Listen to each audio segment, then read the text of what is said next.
हर एक से मोहब्बत भी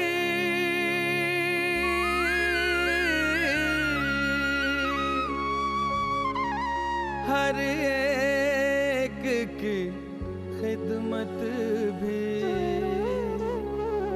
मैदान अदब का भी मैदान सियासत भी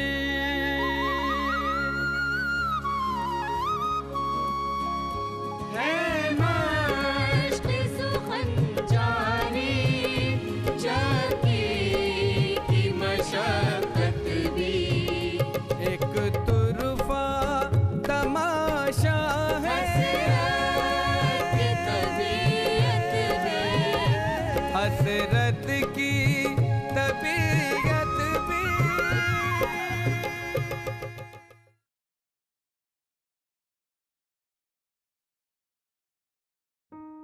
नाजरीन आदाब, खैर मकदम। आइए आज कुछ वक्त मौलाना की रिफाकत में बसर करते हैं। मगर कैसे? मौलाना तो जेल में है, वो भी किसी एक जेल में नहीं। जैसा कि आपने पिछली बार गौर किया ही होगा कि कभी वो झांसी जेल में है, तो कभी इलाहाबाद, तो कभी प्रतापगढ़, तो कभी फैजाबाद, तो कभी लखनऊ, तो कभी मेरठ। पहले वो झांसी जेल लाए गए और फिर झांसी से उन्हें इलाहाबाद जेल भेज दिया गया।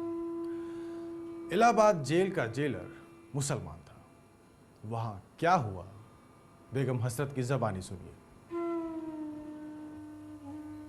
जेलर ने हसरत के साथ खिलाफे कायदा सख्तियां की। उनका सारा जाती सामान छीन लिया। जेलर ने साफ कह दिया कि वो सख्ती करने पर मजबूर है, क्योंकि शायद खुफिया पुलिस रिपोर्ट कर दे कि मुसलमान होने के नाते मैंने एक मुसलमान कैदी से रियायत बरती। इलाहाबाद जेल से हसरत प्रतापगढ़ जेल ले जाए गए। जाते हैं प्रतापगढ़ आखिर इलाहाबाद से, जिस तरह झांसी से आए थे इलाहाबाद हम। और फिर प्रतापगढ़ जेल से फैजाबाद जेल मुंतकिल कर दिए गए। दर्स हक जारी है यहाँ भी हसरत आज़ाद का, कैद खाना मदरसा गोया है फैज़ाबाद का। और फिर फैजाबाद से हसरत को लखनऊ जेल ले जाया गया। जेल के ही करीब हसरत के पीर और मुर्शिद अब्दुल रज़्ज़ाक़ यानी कि मौलाना बारी के वालिद का आस्ताना था। एक खलिश होती है महसूस रगे जाँ के करीब, आन पहुँचे हैं मगर मंजिले जाना के करीब। रोज़ हो जाती है रूया में ज़ियारत हसरत, आस्ताने शाह रज़्ज़ाक़ है जिंदा के करीब। लीजिए साहब, अब भला अंग्रेज हुकूमत को हसरत की मसरत क्यों बर्दाश्त होती? उन्हें दोबारा फैजाबाद जेल भेज दिया गया और फैजाबाद से मेरठ। क्या वो अब नादिम हैं अपने जौर की रुदात से, लाए हैं मेरठ जो आखिर मुझको फैजाबाद से। बेचारी निशात अपनी 10 साला बच्ची को लिए लिए एक जेल से दूसरी जेल मारी मारी फिरती है। कभी हसरत के मुकदमों की पैरवी करती है, तो कहीं हसरत की गिरती सेहत को लेकर दरखास्तें देती फिरती है। हसरत की गैर मौजूदगी में सियासी जलसों में शरीक होती हैं, जेल में हसरत से मुलाकातें करती हैं। वो गजलें जो मौलाना जेल में कहते हैं रिसालों में छपवाती हैं। हसरत की कैद के दौरान उनके 2 दीवान छपवा चुकी हैं। हसरत को जेल के बाहर की दुनिया से और जेल के बाहर की दुनिया को हसरत से आगाह रखती है। उन्हीं दिनों अलीगढ़ में मोहान स्वदेशी स्टोर में चोरी हो गई। 1917 में 3,000 रुपए की मालियत का सामान चोरी हो गया। ये सारा सामान बतौर कर्ज लिया गया था, यानी चोरी की वजह से बेगम निशात 3,000 रुपए की, वो भी उस जमाने में, कर्जदार हो गई। आमदनी का जो जरिया था, यानी स्वदेशी स्टोर, वो भी तबाह बर्बाद हो गया। लोगों का यह मानना था कि ये सब अंग्रेज हुकूमत की शरारत थी।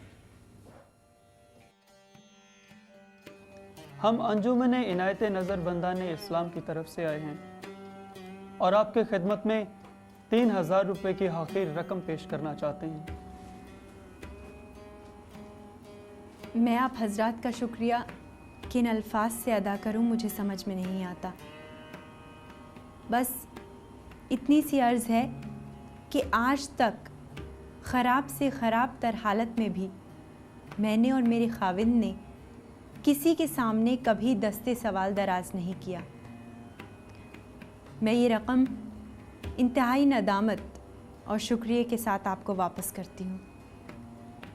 एक तजवीज़ है, हम लाहौर से बड़ी उम्मीदों से आपके पास आए हैं। कर्ज के तौर पर ही ले लीजिए, हम वापसी की कोई मुद्दत तय नहीं करते। लेकिन एक से कर्ज लेकर दूसरे का कर्ज उतारना कहाँ तक जायज़ है? सुनते हैं आप मौलाना जी का चौथा दीवान शाया करने का इरादा रखती हैं। सो तो है। उस दीवान को हमें छापने और फरोख्त करने की इजाज़त दे दी जाए तो उससे जो भी रकम हासिल होगी वो हम आपकी नज़र कर देंगे। लेकिन अरे इसमें लेकिन वेकिन की गुंजाइश कहाँ रह जाती है। और फिर ये रकम तो मौलाना जी की मेहनत का समरा होगी। अज़राए मज़ाक ही सही, पर गलत नहीं जो किसी ने कहा है कि निशात बेगम हिंदुस्तान की पहली पब्लिक रिलेशंस ऑफिसर थी, या बकौल मौलाना आज़ाद कि अल्लाह ने आपको वो दर्जा अज़्म बख्शा है जो किसी मर्द को भी नसीब नहीं। देखिए, मैं क्या कहना चाहता था, क्या कह गया। मुराद ये थी कि गो के इस बार हसरत को कैद बामुशक्कत तो नहीं मिली थी, फिर भी उनको सख्त से सख्त तरीन अजियतें देने में कोई कसर नहीं उठा रखी गई थी। मौलाना को दर्द गुर्दा की शिकायत हो गई, उनका वजन घट के आधा रह गया, आंखों के नीचे स्याह हल्के पड़ गए, सर और दाढ़ी के बाल कबल अज वक्त ही सफेद होने शुरू हो गए, चेहरा झुर्रियों से पुर हो गया।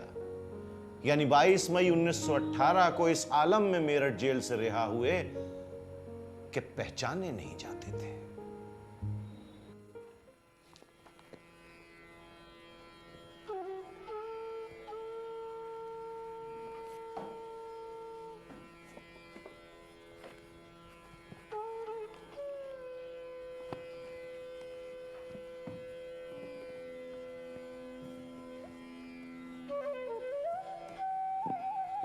₹3 दीजिए। क्यों? सवाल मत पूछिए, रुपये दीजिए। जेब हल्की कर दी, वो भी इस गुर्बत के आलम में।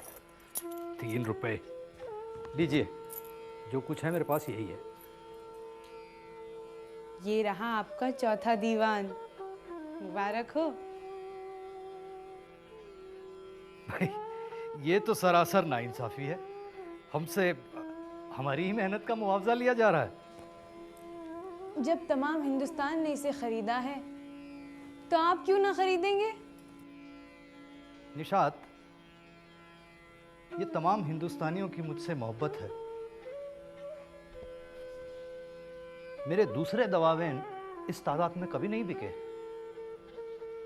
मुझे मालूम है, इस दीवान को खरीदने में लोगों का मकसद मेरी शायरी से फैज़याब होना नहीं है, बल्कि मुझे फैज़याब करना है, ताकि 3,000 रुपये जैसी बड़ी रकम इकट्ठी की जा सके और स्टोर में चोरी से जो नुकसान हुआ उसकी तलाफी हो सके।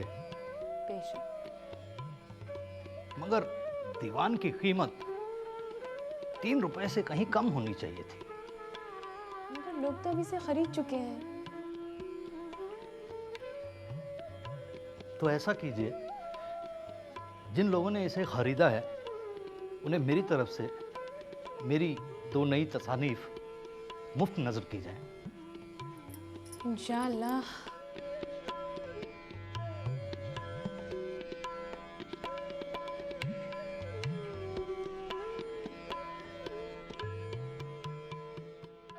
जिन दिनों मौलाना जेल से रिहा हुए वो आलमी और कौमी सतह पर सियासी बहरान का दौर था।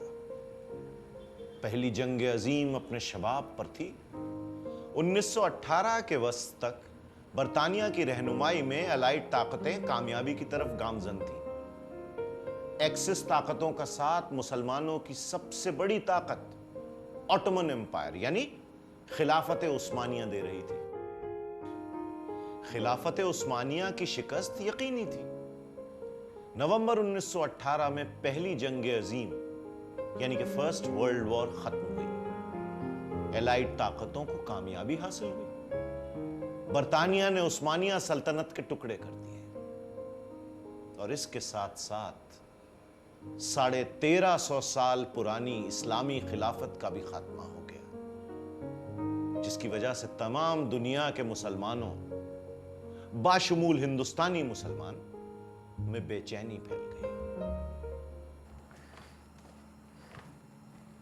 देखिए नवाब साहब, मैं तो शुरू से ये कहता था, लेकिन आप लोगों ने मेरी बात न मानी। मुझे दीवाना, मजनू, मुसलमानों का नादान दोस्त, हिंदू परस्त, न जाने क्या क्या कहा।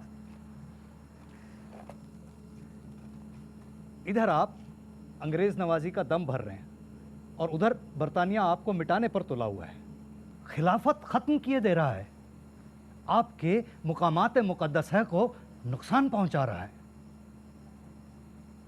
हजारों हिंदुस्तानी मुसलमानों को फौज में भर्ती करके उनसे उन्हीं के भाइयों की इराक, शाम और फिलिस्तीन में खूरेजी करवा रहा है।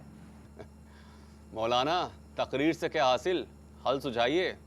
अंग्रेज हुकूमत से अपनी वफादारी वापस लीजिए पहली फुर्सत में। हुकूमत से किसी भी तरह का ताउन बंद कीजिए, एहतजाज कीजिए। हम मुट्ठी भर मुसलमान क्या कर लेंगे? यही तो मैं भी कहता हूं। हिंदू हजरात को, दूसरे मजाहिब के लोगों को अपना हमनवा बनाइए। लेकिन खिलाफत का मसला मुसलमानों का मसला है, किसी दूसरे मजाहिब के लोगों का नहीं। वाह साहब, ये अच्छी कही आपने। अगर आप मुसीबत में होंगे तो क्या अपने पड़ोसी की मदद न लेंगे? तमाम हिंदुस्तानियों को बिला तफरीक मजहब व मिल्लत अंग्रेजों से शिकायत है। आप उनका साथ दीजिए, वो आपका साथ देंगे। यानी मसले खिलाफत पर अंग्रेज हुकूमत के खिलाफ किसी भी किस्म की तहरीक गैर मुस्लिम हजरात के ताउन के बगैर मुमकिन नहीं। यकीनन। मौलाना, हमारा गम व गुस्सा ज़रूर जायज़ है, लेकिन हमें ये सब पुरअमन तरीक़े से करना चाहिए। बेहतर यह है कि मुसलमान रहनुमाओं का एक वफद वायसराय से मिले और उनके सामने खिलाफत के सिलसिले में हिंदुस्तानी मुसलमानों का नुक्ते नज़र पेश करे। शिकवा-ए गम तेरे हुजूर किया, हमने बेशक बड़ा कसूर किया।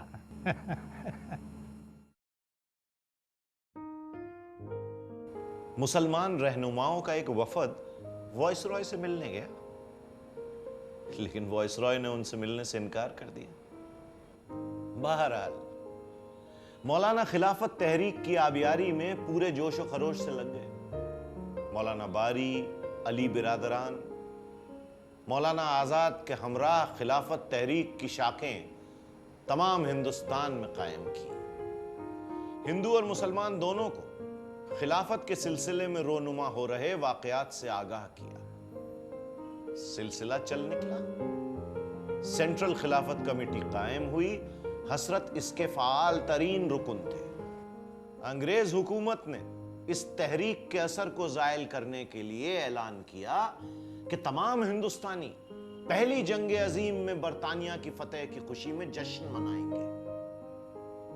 खिलाफत कमेटी ने इसका जवाब में हिंदुस्तानियों को 17 अक्टूबर 1919 को यौम खिलाफत मनाने को कहा। साथ ही साथ यह भी ऐलान किया गया कि हर हिंदुस्तानी जश्न का बॉयकॉट करेगा।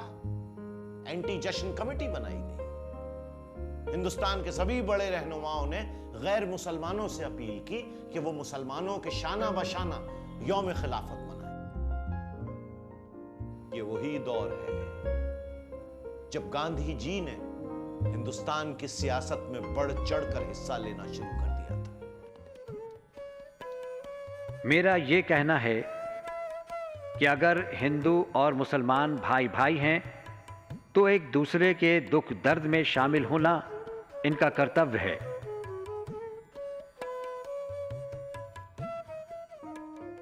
यौम खिलाफत उम्मीद से ज्यादा कामयाब रहा और इसे हिंदू और मुसलमानों ने मुश्तरका तौर पर मनाया।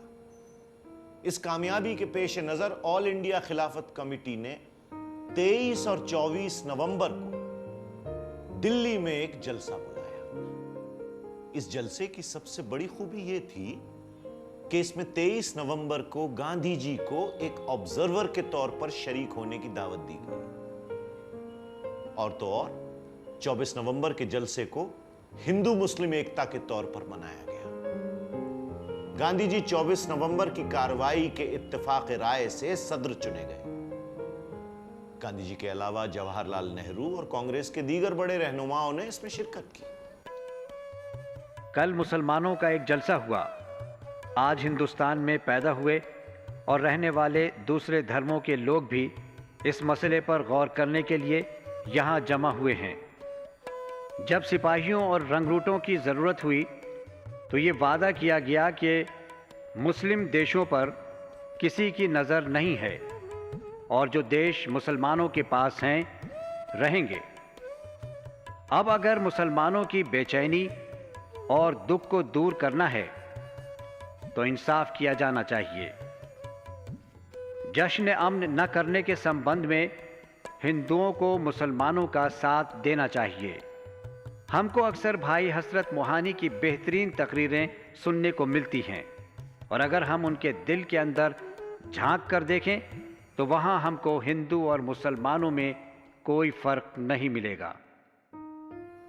जहां तक 23 नवंबर के जलसे की बात है तो इसकी सबसे बड़ी खुसूसियत यह थी कि हिंदुस्तान की सियासत में पहली बार लफ्ज ताउन से गुरेज, जो बाद में अदम ताउन या नॉन कोऑपरेशन कहलाया, का इस्तेमाल हुआ।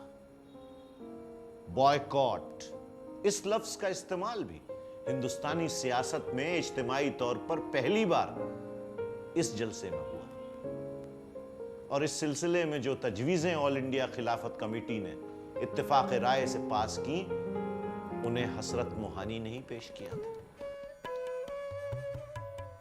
अगर तुर्की के सवाल पर कोई इत्मीनान बख्श हल न निकला तो मुसलमानान हिंद बरतानवी हुकूमत से तमाम तरीके से रफ्ता रफ्ता अदम ताउन करेंगे। अगर तुर्की के सवाल पर तसल्ली बख्श हल न निकल पाए तो मुसलमानान हिंद अपनी बेचैनी का इजहार बरतानवी अशिया के रफ्ता रफ्ता बाइकॉट का आगाज करके करेंगे।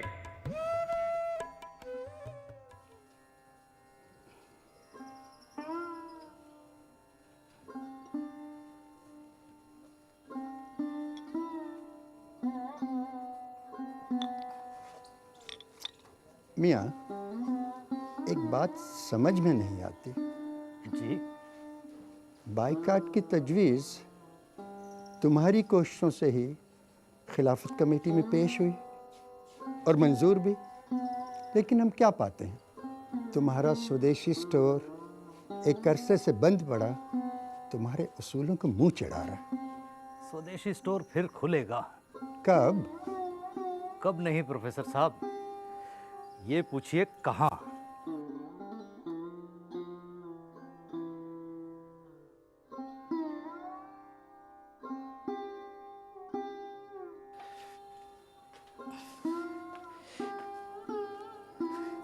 बेगम, गांधी जी तुमसे बहुत खुश हैं। कहते हैं कि औरतों में स्वदेशी अगर किसी की वजह से मकबूल हुई है तो वो है बेगम हसरत। मेरी शान में कसीदे पढ़ने छोड़िए और ये बताइए, आप स्टोर का इफ्तिताह क्यों नहीं करते?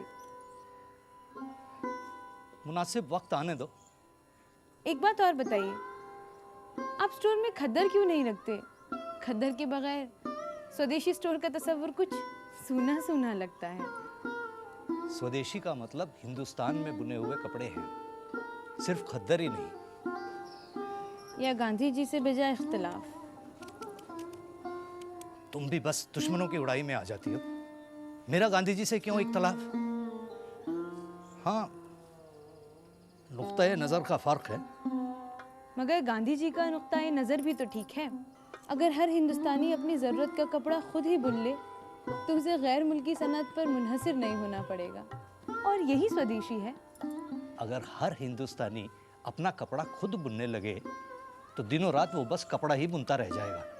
खैर, आपसे बहस कौन करे। ये बताइए, आप स्टोर का इफ्तिताह कब करेंगे? इसी महीने। और इफ्तिताह करेगा कौन? गांधी जी।